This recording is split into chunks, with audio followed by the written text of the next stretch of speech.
Temptations, temptations, temptations. Because she was saying, um,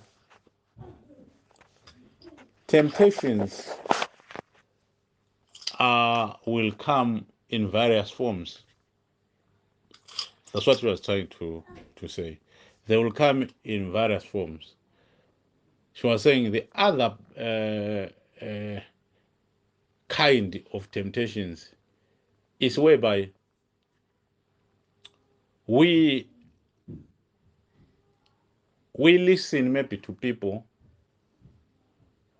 and that information we get, it overthrows our faith. You see, so someone can give us fear because we know that as we believe, there's no more fear. But someone can come up with a statement that brings fear, then we lose our faith. Or someone might give us a wrong information that will be effective to the extent that we lose our faith. That's the point now. So temptations are, are like that. Temptations are there mainly to bring you down, mainly to steal what God has for you. You see now, that's why you see the parable of a sower. A sower came, he cast his seed on a rocky place. A sower came, he cast his seed on the fertile ground. A sower. So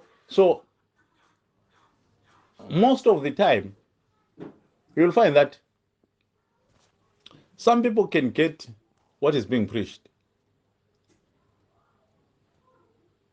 They will get, okay, this is the gospel. These are good news. But something will come, maybe a thought, or someone might say something to them. Because you have to be careful. Do you think that the devil will just let you believe? Just like that. You think that when someone preaches the gospel and you're about to be saved, do you think the devil will just leave you? The devil will make sure that he comes with the tactics. That's why that verse that you read first, what is it? It's 2 Corinthians 2:11. What does it say? After that, we will read another one that will support that one. I want you to see how Paul put it in Ephesians. Is it Ephesians 6 from verse 11? When he talks about the wiles of the devil. Read 2 Corinthians 2 from verse 11 first. Read from verse 10. Second Corinthians 2, 2 Second Corinthians 2 verse 10. It says, um, to whom ye forgive anything, I forgive also. For if I forget anything, to whom I forget it, for your sakes forgive I it in the person of Christ. Lest Satan should get an advantage of us. So For we are not. Satan get an advantage. It's an advantage. So when we spoke last few weeks, I was saying Satan uses what is already in you. He takes advantage of your weakness, of your ignorance, of your unawareness, of your lack of knowledge. He takes advantage. Read it again. Lest Satan did what? Yeah.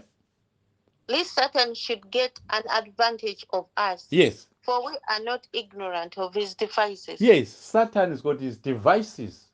The word devices there, in today's language, we'll say tactics. We are not ignorant of his tactics. He's got tactics. Satan does not come just like that. He's got tactics. So he uses what is already in you. And Satan deals with the flesh. Satan deals with the flesh.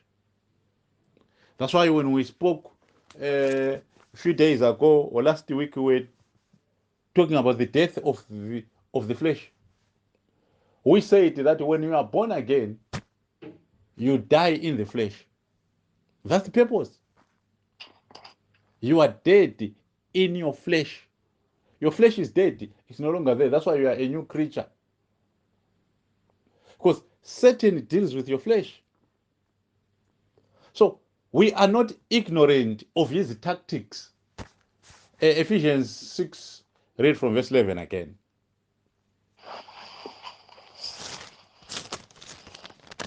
Ephesians. Read from verse 10. Verse 10 say, finally, my brethren, be strong in the Lord and in the power of his might. Verse 11. Put on the whole armor of God, that ye may be able to stand against the wiles of the devil. Yes. So that you may be able to stand where? The wiles of the devil. The wiles of the devil. Yes. You see now. The devil's got tactics. The word wiles, it means the trickery of the devil. The devil is tricky. So that you stand the trickery of the devil. The mafiahood of the devil. Yes. Yeah, 12. For we wrestle not against flesh and blood. Yes. But against the principalities, against powers, against the rulers of the darkness You see of now. this world. So this statement, I know people, they don't get what Paul, why did he say this? Because people, they just read this and say, before we wrestle not with the demons, we wrestle not with flesh and blood, we wrestle with principalities. But why did he put this statement here? He was saying, be careful of the wiles of the devil. Be careful of the trickery of the devil. Then he says, because the devil is not flesh and blood, he uses trickery, and there is not flesh and blood. So it's difficult to deal with him. So he's tricky. That's what makes him tricky. Because he will deal with your mind. You see now. Because he uses things that looks good.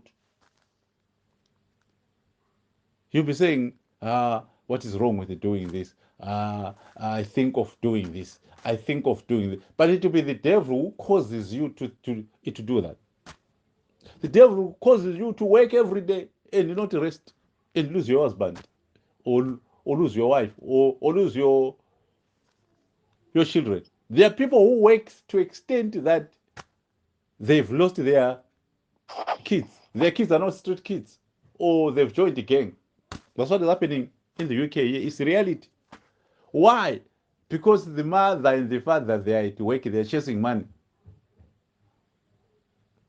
So for the devil to destroy the future in a child, what does he do?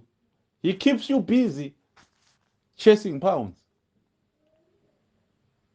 Chasing pounds. And say, I'm not going to be off until there is no shift. At the same time, your children, nobody's grooming them. When they come from school, they go and join gangs, they end up holding firearms. Then their future is gone.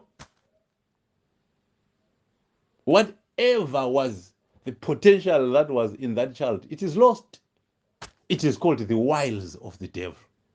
You see now, he doesn't come straight and say, stand in front of the child or the mother and say, please give me your child. I want to do something with him. No. You are not fighting flesh and blood. You are fighting spiritual wickedness. The devil uses his wiles, his trickery. So that's what that verse he tells you.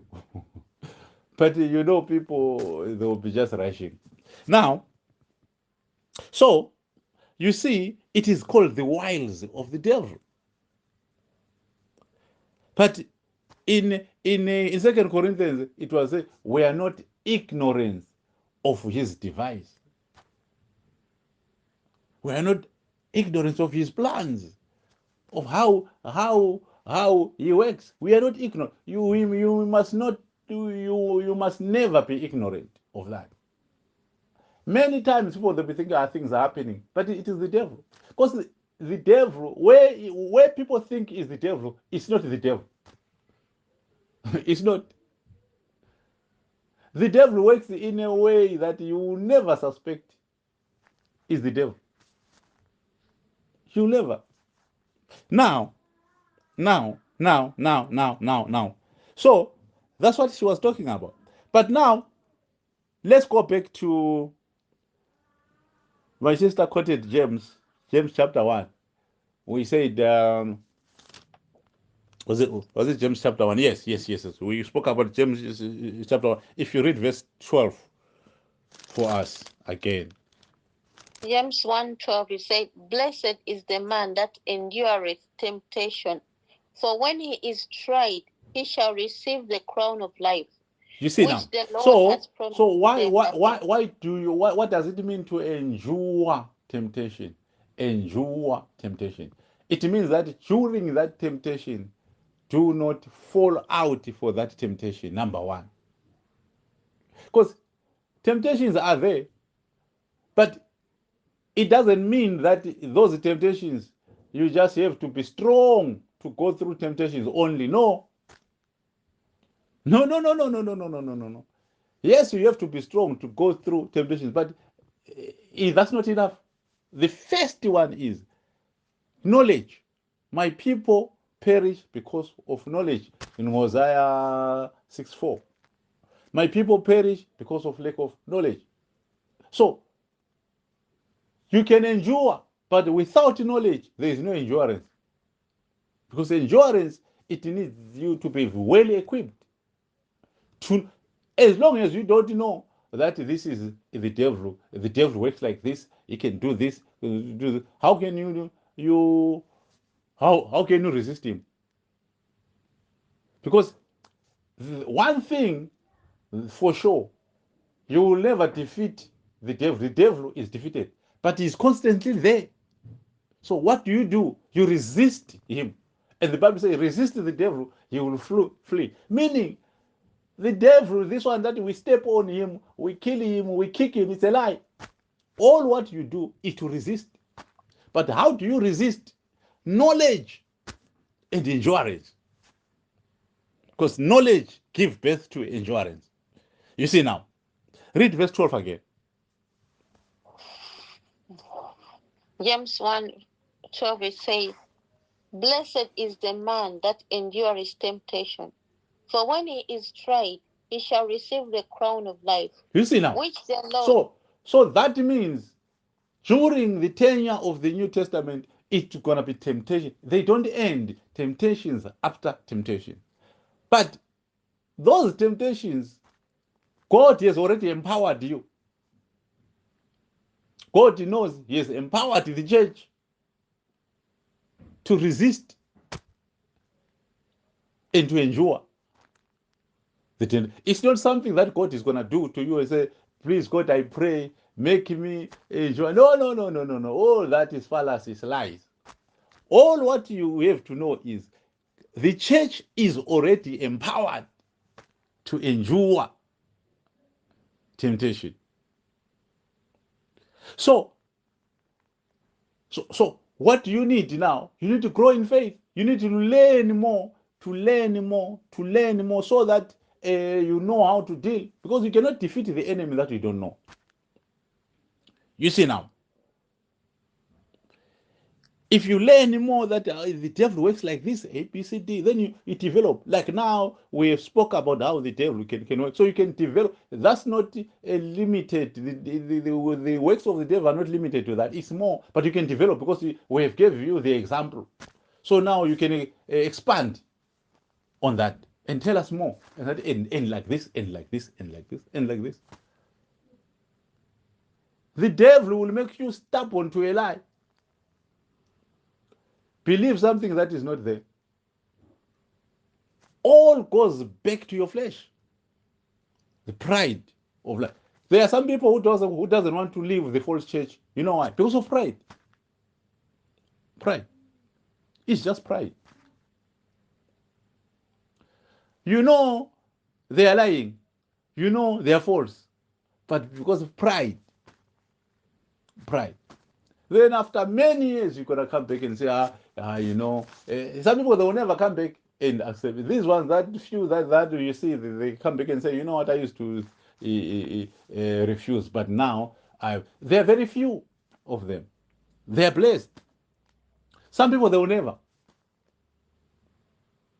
You see, they will never. They will know that I was wrong all these years. I supported lies, but I will never admit.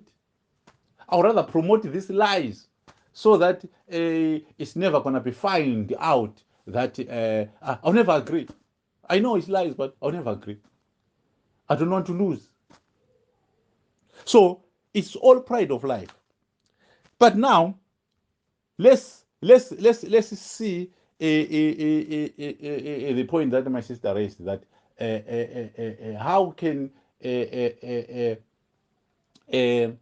the society or people around us um, affect our faith. Let's look at there's these two guys that are homagers and affiliates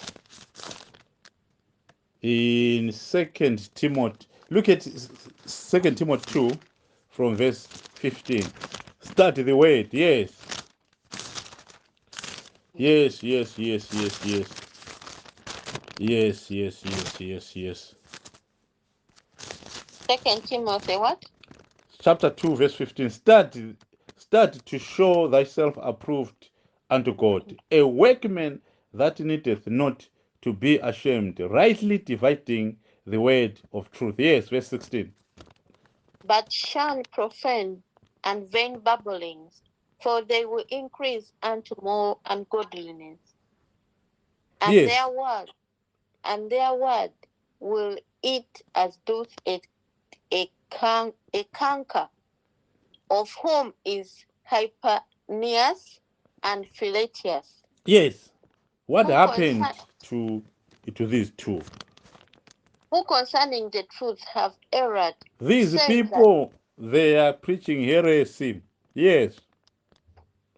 they have erred, saying that the resurrection is past already, and overthrow the faith of some. You see now. So, these people, they are preaching a false message. Their message was that when Jesus the day he died, and the people who died and they were seen, they resurrected, the tombs opened.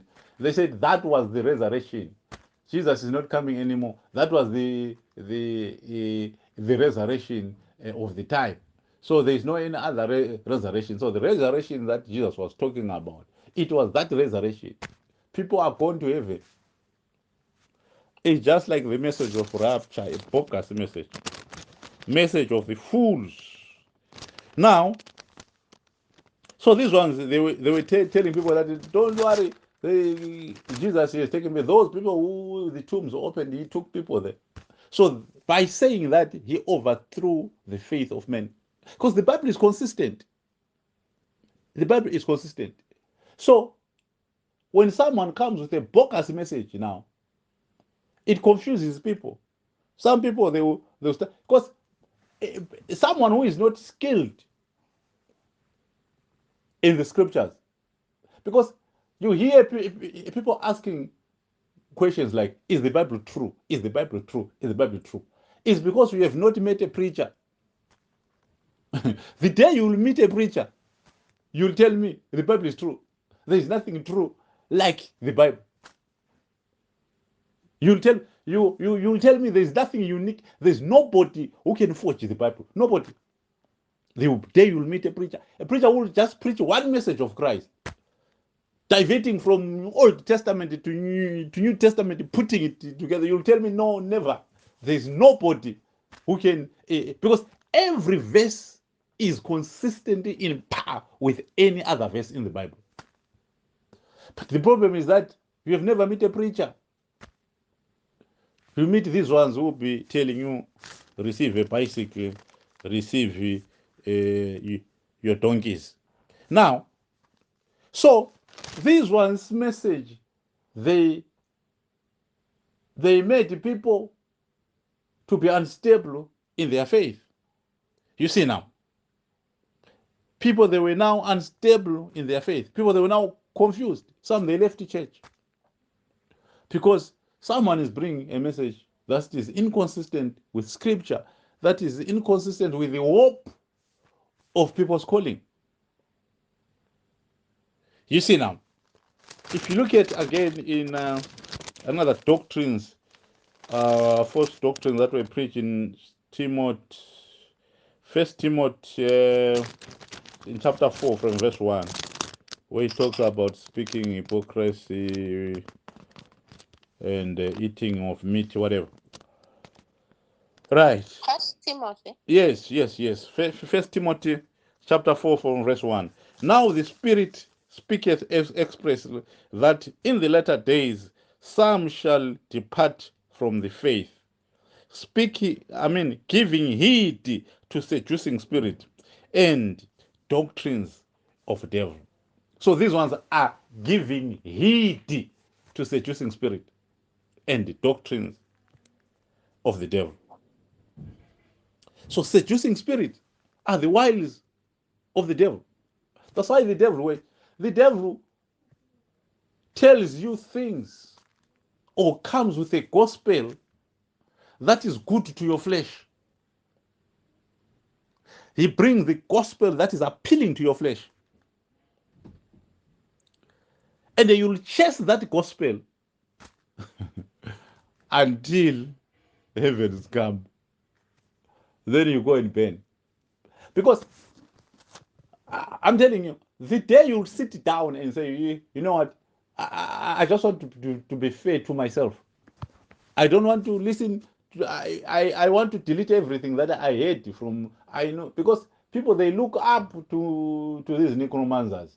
So if you come putting on a suit and you have got money, people, they look up, they will rather deny the scripture and say, so and so, prophet so and so is right. I know what he's saying is not in the Bible. I know what you are saying, you are talking the Bible, but that guy's got money. That's what people do. That's why in Africa they even vote for a wrong party, because this party's got money already. Look at the MP who is campaigning, he's got money. Look at this one, he doesn't have a, but you don't know that this one is got money because he's stealing from you. That's why you don't have anything. That's why the country is going down. He's stealing from you. But you hold in esteem now because he has stolen from you. You say, I'm going to vote for him because he's got money. Even how arrogant he is, I'm going to vote for him. Because why? He's got money, he's got a nice car. How did he get that car? Isn't it he stole from you? That's why you and your family are poor. That's why people are dying every day. That's why women are dying trying to give birth, because the hospitals are not functioning. We want to vote for the same thieves in. Why? Because you don't have brains. People, they salute money. If someone's got money comes and talks nonsense, people listen. You see now. So that's what is, so that's the wiles of the devil. It's still the devil who causes people to be like that. People to be done ahead. It's still the devil. Yes. So he's saying, giving heed to seducing spirit and the doctrine of devils, What are the doctrine of devils? Verse 2.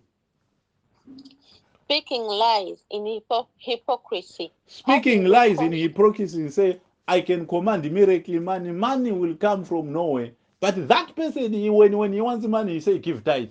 He gives it. He steals from you. He doesn't command money to be full in his pocket. That's hypocrisy. Imagine someone who is saying, I can command money to come from heaven. You know me, I major one. But this person, we don't see him coming with money every Sunday saying 1 billion to you, 1 billion to you, 1 billion to you, 1 billion. Why? What is happening to you? Last night I've decided to command money to come. So I've commanded money to come. So it's too much. So I want to share it with my church. If I can command the money, why would I wait for a service? I command money to be full in my house. I put it in an envelope. I come to church silently. I say, ushers, distribute these millions to people. What happened, Pastor? I commanded money last night because if people want money, people need money. Money answered everything. I wait for the cameras and say I command money. And how much money is in my pocket? $15. God, you put only $15. I don't have a house. What kind of a God is that one? Now, these are seducing spirit, speaking lies in hypocrisy, having their conscience sealed with a hot iron. What are other gospels that they preach? Verse 3. Forbidding to marry and commanding to abstain from meats, Yes. which God has created to be received with thanksgiving. Yes. Doctrines of Roman Catholic. Yes. Of them which believe and know the truth. Verse 4. For every creature of God is good, and nothing to be refused, if it be received with thanksgiving. Yes, that one it needs explanation. I explained it. Now, so that was what she was talking about. That sometimes what we hear from people, it can bring down our faith. It's not only afflictions. No, it's mainly what we are hearing. That's the biggest problem. Afflictions is something else. Afflictions are minor because afflictions God will always deal with them easy. Deception is worse than affliction. By far, you can't even compare. You can't even compare because if you're sick, you can go to the hospital. We can pray for you. It's nothing compared to deception. Deception is on another level alone. But that's what people don't realize. They think deception, what is deception? Deception is the biggest threat, is the biggest disease, is the biggest poison. It's worse than drinking a poison. You better drinking a poison than being deceived.